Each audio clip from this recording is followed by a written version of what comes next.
সাইয়েদনা ওমর ফারুকের রাদিয়াল্লাহু তাআলা আনহুর সন্তান আব্দুর রহমান মিশরে মদ খেয়ে মদ্যপ অবস্থায় ধরা পড়েছে। মদ খাওয়ার কারণে, মদ যদি কেউ পান করে আর যদি প্রমাণিত হয়, তার বিচার হলো 80 বেত। আওয়াজ করে বলেন কয় বেত?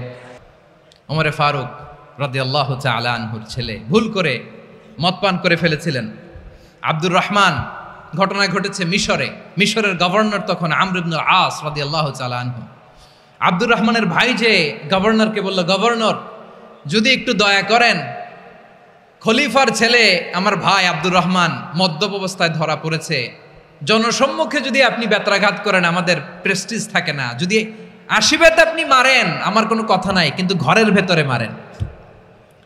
আব্দুর রহমানের ভাইয়ের সুপারিশ শুনে সাইয়েদনা আমর ইবনুল আস রাদিয়াল্লাহু তাআলা আনহু রাজি হয়ে গেলেন। ঘরের ভেতরে লোকচক্ষুর আড়ালে 80 বেত তিনি মানলেন।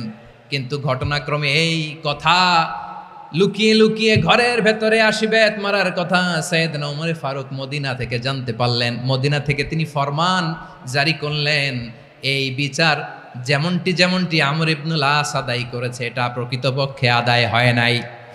আসো সবাই মদিনায় আসো, আমর ইবনুল আস মদিনায় আসো, আব্দুর রহমানও আসো, সবাই আসো, জনসম্মুখে এই বিচার কার্যকর করতে হবে।